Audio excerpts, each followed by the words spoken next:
Joining us is House Majority Leader Steve Scalise. Welcome, Leader. There is so much misinformation out there. Help our viewers understand what Democrats, who, by the way, are in the minority, are insisting on to open government.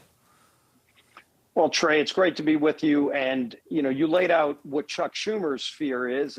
It's the far left. It's the AOC wing of the party. And in fact, our polls showing AOC would beat Chuck Schumer in a primary. And that seems to be all he cares about, his political future. He surely doesn't care about the lives of American families, our soldiers, our men and women in uniform, who will not get paychecks next week because of this crazy move to shut down the government by Schumer. And so it's real straightforward. I mean, we passed a bill out of the House, as the speaker just said in that clip you ran, and it's over in the Senate. And all you need is 5 more Democrats to join in.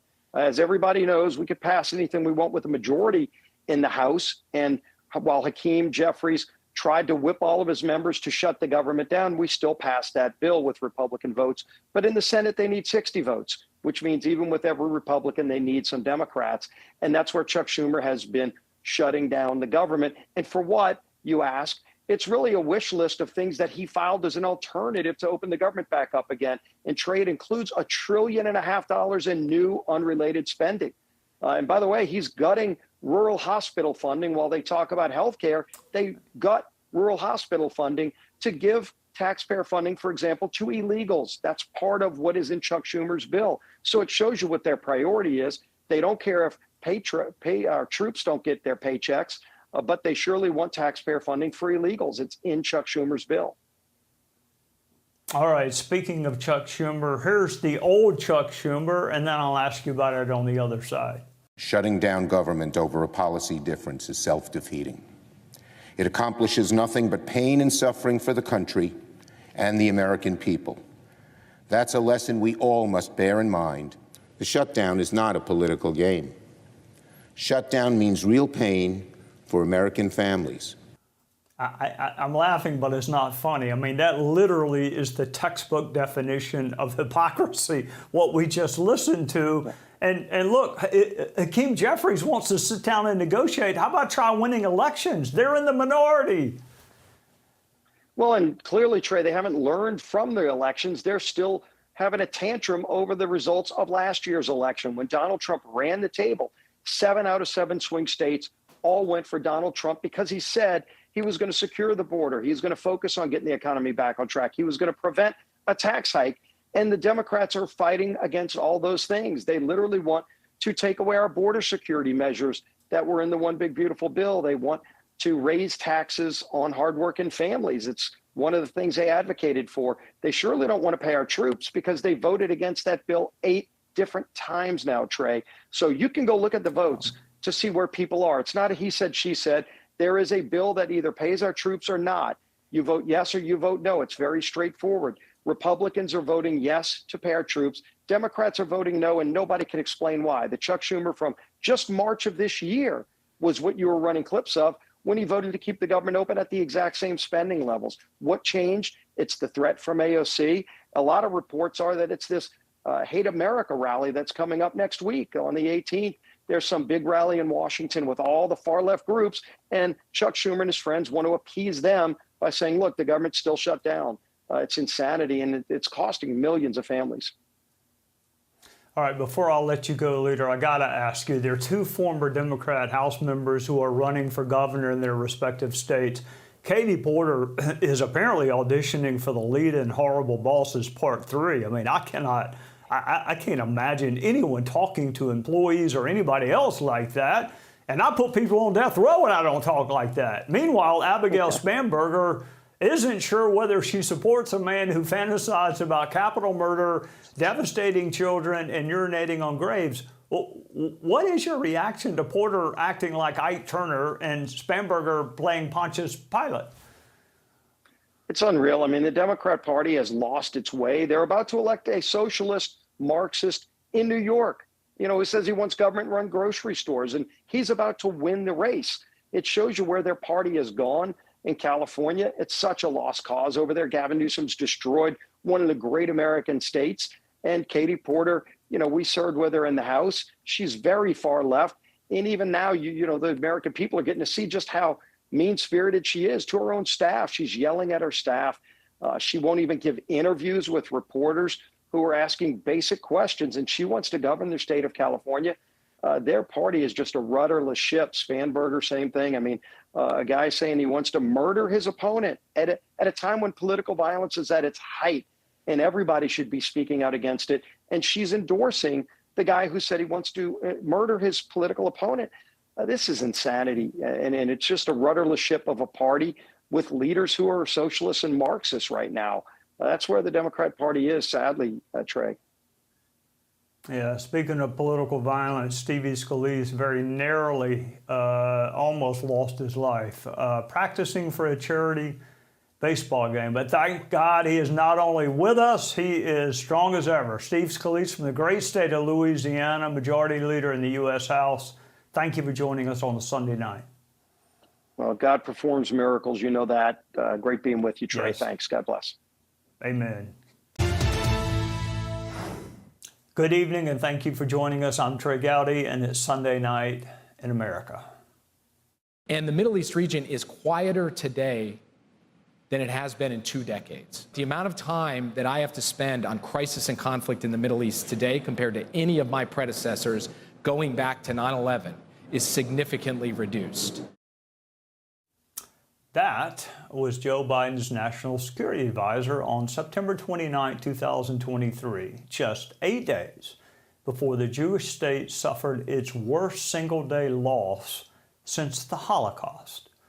Perhaps Jake Sullivan should have spent more time focused on Hamas and less time congratulating himself. Sullivan and Biden are gone. War enveloped the region, but what seemed impossible is now on the cusp of being done. Joining us is Senate Budget Chair and a close ally of President Trump, Chairman Lindsey Graham. Welcome, Mr. Chairman. So how did President Trump get us here on the doorstep of regional peace barely 2 years after Hamas killed over 1,000 Israelis? Well, there are two things happened. The Israeli Defense Forces have obliterated Hamas as we know it. Militarily, they've been hurt badly. They're up against the wall in a box. So you have to credit the IDF for weakening Hamas. But the lion's share of the credit goes to President Trump. I said during the campaign of 2024, Trey, everybody wants Trump policies. I like his policies, but I don't like the way he talks. I said back then, and I'll say it now, there are no Trump policies without Donald Trump.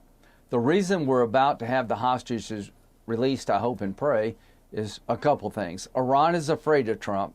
The Arabs and the Israelis trust Trump.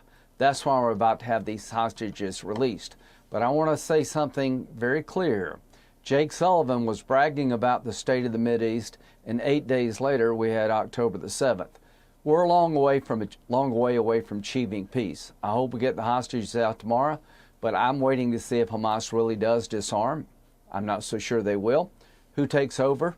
We can't have Hamas leading Gaza ever again. And you will never have peace as long as Hezbollah is alive as a terrorist organization in Lebanon. So what's the impediments to peace down the road? Iran's proxies like the Houthis and the Hezbollah, and whether or not Hamas will actually live up to its part of the agreement. But as to President Trump, he is the man above all leaders in the world.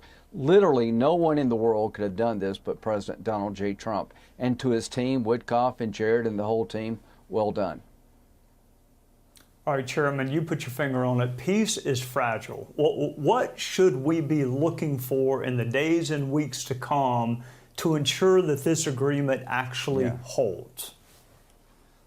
This is a really good question. Put Hamas disarmament on a timetable. Don't give them forever to play around and rearm. As Israel pulls back, I'm afraid they will rearm. So put them on a timetable, give them a date certain to disarm, to make that decision, and have a system that would verify they did disarm. When it comes to the future of Gaza, they have to completely be driven out of the picture, written out of the picture, just like the Nazis were after World War II. And if you don't deal with Hezbollah, Iran will have Hezbollah do what Hamas did. As we get close to peace, talking about Saudi Arabia recognizing Israel maybe this time next year, if Hezbollah is not dealt with and disarmed themselves, they will rise up and undercut peace. So you got to get rid of all the proxies of Iran, Hezbollah and the Houthis. And here's the good news. The people of Lebanon have asked for the Hezbollah to give up their weapons, to disarm. So that's major progress. So there's a possibility next year that all this can fall into place, but it's got to start with Hamas honoring the commitment they made, which is to disarm and give up control of Gaza. Time will tell. All right, before I let you go, I got to switch gears and ask you about something else. Here's a snapshot of a recent Judiciary Committee hearing, and then I'll ask you about it on the other side. You're the Attorney General. This will be your decision. Will you support? You don't have to tell me what is my decision and what is not my then- decision. I said and you you can don't talk have to to- Director and you don't Patel. have to try to- You think you you've don't got a have to- gotcha with Tom Home and our borders excuse me, you who's don't have- been out there excuse me. fighting for our country Madam since Chair, Donald Trump took office. I'm trying to ask you a question. Regular order, please. Will you support that request? Will you apologize to Donald Trump So for I trying guess to I impeach guess the him answer is you won't support that after request. you now know that So Joe let me- Biden let tried me to cover up do Hunter this. Biden's involvement with Excuse me. Ukraine? The Senate sounds like the House used to sound. All right, your phone records were accessed by Special Counsel Jack Smith. I got to believe the Senate is going to bring Merrick Garland, Chris Wray, and Jack Smith in because I want them to testify on what crime exactly they were investigating, what factual predicate existed to access your toll records. I mean, you talk to a lot of important people on the phone. Who is Jack Smith to analyze who you talk to and for how long? Well, this is a really important moment in our constitutional democracy. In September of 2023, 30 months after January the 6th, apparently Jack Smith, through FBI agents, went to the phone company that I use and 7 other senators to monitor who we called, where we were located, and how long we talked to them. Now, in January of 2021, I was the chairman of the Senate Judiciary Committee, trying to find out whether to certify the election and what to investigate, if anything. So the idea that the executive branch would try to monitor my phone calls doing my job as a United States senator obliterates separation of powers. And to this idea about people shouldn't be looking at Comey, that's crazy. 5 years ago, I went on television right after he testified. I don't believe him when he says he doesn't remember the intel community told him that they had evidence that Hillary Clinton was trying to cook this up to suggest that Trump was an agent of Russia, that it was coming from the Clinton campaign. And we all know the Steele dossier was a piece of garbage. And he said, Comey, if I knew then what I know now, I'd have never used it to get a warrant against Carter Page. I believe he did know then what he did now. So I'm doing my job. These other senators were doing their job. I'm going to do everything under my power to find out what happened. And if it takes a lawsuit to prevent this in the future, I will bring it. It's a chilling moment when a rogue special counsel who's politicized to the core was trying to find out who I was calling and why I was calling them as a sitting United States senator doing my job. We're not going to let this go. And as to Jack Smith, he tried to release his brief accusing Trump of a crime 10 days before the election, violating every protocol of the Department of Justice. His investigation, I think, was political. Within 3 days of Trump announcing I'm running for president in 2022 for the 2024 cycle, within 3 days, charges were brought, and within 8 months, he was charged with 91 felony counts in 4 jurisdictions after he said, I'm running for president. This, in my view, was an effort to destroy his chances to get elected in 2024. And when Jack Smith was looking at my phone records and that of other senators, I think he broke the law, and I think he needs to be held accountable. And I think those who brought this about need to pay, and pay big. Well, I was going to say I'm going to remind you to be mad when he comes before your committee, but I think you're mad enough that I don't have to remind you. You're going to do it anyway. Lindsey Graham from the great state of South Carolina, thank you for joining us. I'm pretty pissed about this. It's outrageous, actually. Thank you. Yeah, it's outrageous.